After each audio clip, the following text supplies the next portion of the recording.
Bharat Ratna doctor Bhimrao Ambedkar को कोटि कोटि नमन। ये कार्यक्रम डॉक्टर भीमराव अंबेडकर के जीवन पर आधारित है, जहां भारत की जनता के प्रति उनके योगदानों को पूरी सजगता से चित्रित और रेखांकित करने का प्रयास है। कार्यक्रम में दिखाई गई घटनाएं लब्ध प्रतिष्ठ पुस्तकों से ली गई हैं। इस कार्यक्रम के जरिए चैनल की ओर से एक विश्वसनीय, सजग और सकारात्मक प्रयास है कि डॉक्टर बाबा साहेब भीमराव अंबेडकर के जीवन की संघर्ष यात्रा एवं गौरव गाथा पूरे आदर के साथ घर घर पहुंचे और उनके योगदानों से सभी संपूर्णता में परिचित और आह्लादित हों। दोनों पक्षों की दलील सुनने के बाद अदालत इस नतीजे पर पहुंचती है कि माफ कीजिएगा, लेकिन आज हमें यहाँ आने में 15 मिनट देर हुई। वो क्यों हुई, इसका कारण मैं अदालत के सामने बताना चाहता हूँ।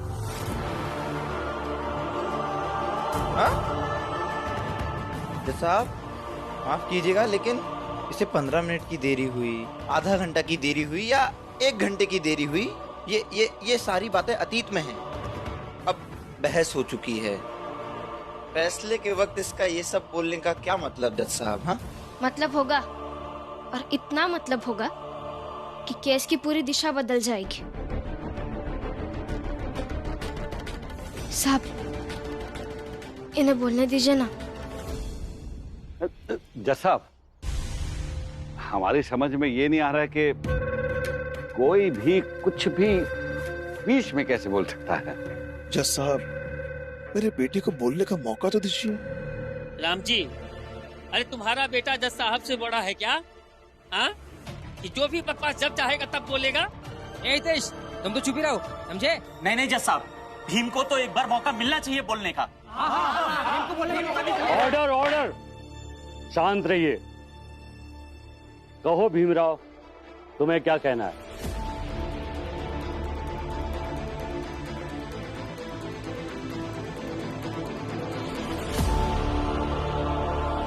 धन्यवाद सर। दरअसल मैं, बाला भैया और वकील साहब तांगे से यहाँ आ रहे थे, लेकिन बीच रास्ते में लोगों ने पंचायत लगाकर झगड़े सुलझाना चालू कर दिया। बहुत कहने के बाद भी वो लोग रास्ते से नहीं हटे, तो हमें घूम कर आना पड़ा। इसलिए यहाँ पहुंचने में 15 मिनट देर हो गई। अरे लेकिन इससे क्या साबित होता है? 15 मिनट की देरी हो, आधे घंटे की देरी हो या 1 घंटा देर से आओ, उससे कोई फर्क नहीं पड़ता भीमराव। ऑर्डर ऑर्डर, ये अदालत भीमराव से सवाल करेगी, तुम नहीं।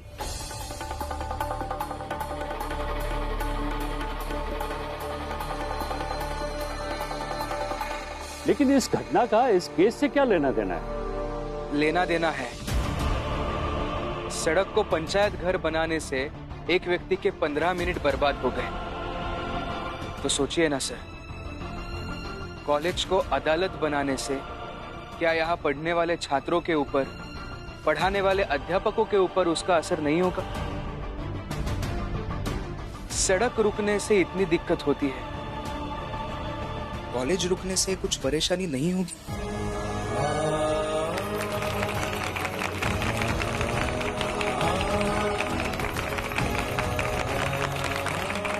भीमराव, तुमने बहुत सही बात कही है। और सर, सच कहूं तो इस कॉलेज में मैं सिर्फ इसलिए पढ़ाई नहीं करता हूं कि मुझे आगे जाकर नौकरी करनी है। पढ़ाई मेरे लिए एक साधना के समान है, जिसके पूर्ण होते ही मैं अपनी जात की बेड़ियां, बड़े लोगों के रूखे व्यवहार की कड़वाहट, सब कुछ तोड़ना चाहता हूं। और किसी की पवित्र साधना खंडित नहीं की जानी चाहिए।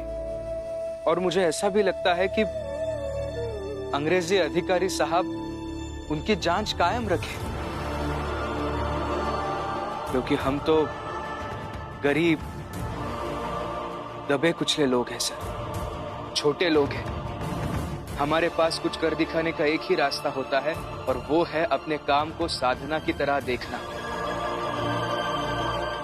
बाकी लोग, समाज तो साथ नहीं देता है। बस यही उम्मीद है कि अदालत साथ देगी।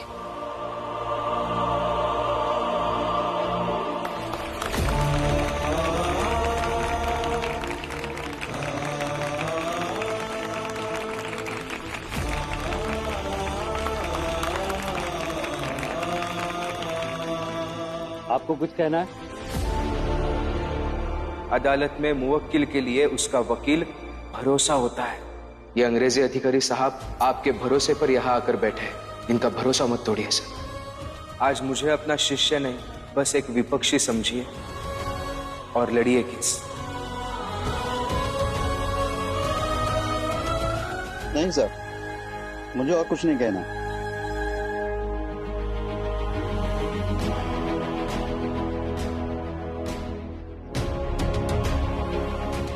भीमराव ने बहुत मजबूत तर्क दिए हैं और अच्छी बात तो यह है कि सब दिल से कहा और दिल से कही बातें सही होती है।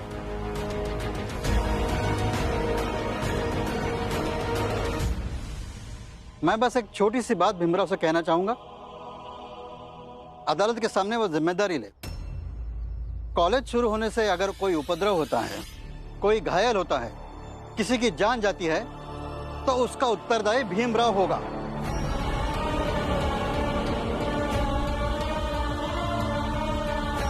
लिखित में अदालत को आश्वासन दे दे, मुझे कोई आपत्ति नहीं है।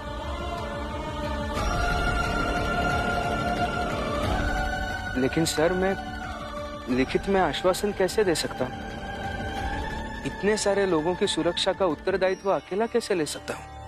ये तो प्रशासन का काम है। प्रशासन तय करेगा कि कॉलेज शुरू होने के बाद सब कुछ कैसे संभाला जाए। प्रशासन ही तय कर रहा है, तुम बाधा बन रहे हो भीमराव।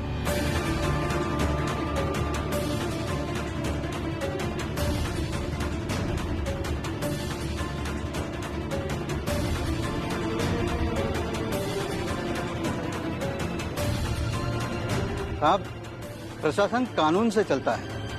कानून में सख्ती, कठोरता होनी चाहिए, ना कि व्यक्तिगत भावनाएं। भीम की बातें भावनात्मक धरातल पे सही है, पर हम जिस जमीन पे खड़े हैं वो कानून की है।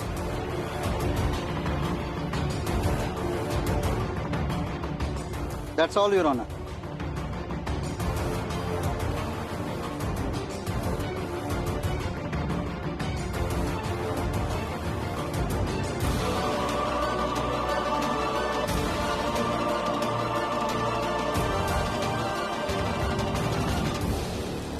तमाम जिरह के बाद अदालत इस नतीजे पर पहुंचती है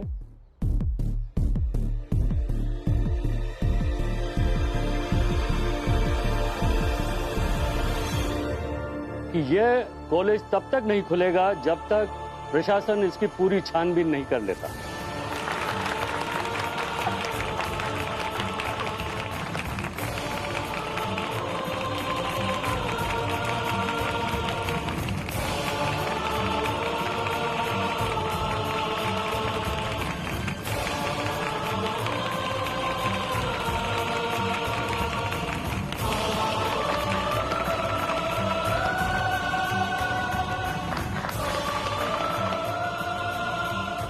मुबारक हो।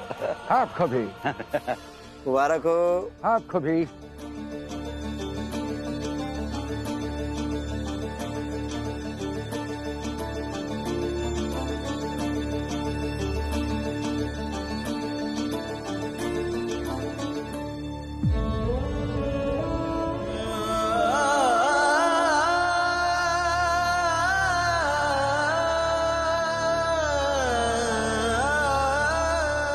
भीमराव,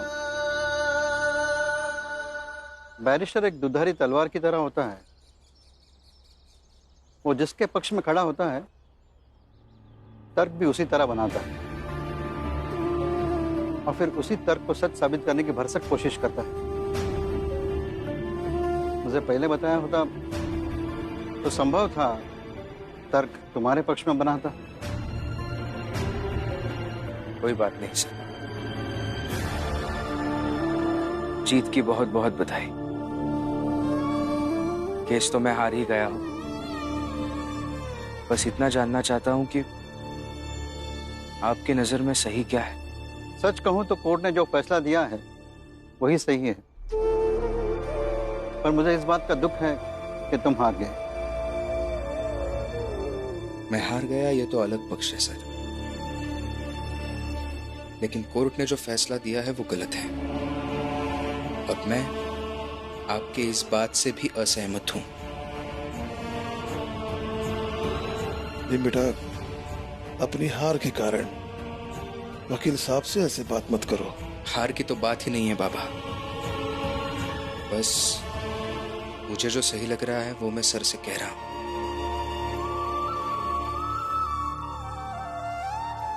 मत विभिन्न हो सकते हैं, ये तुम्हारा अपना मत है।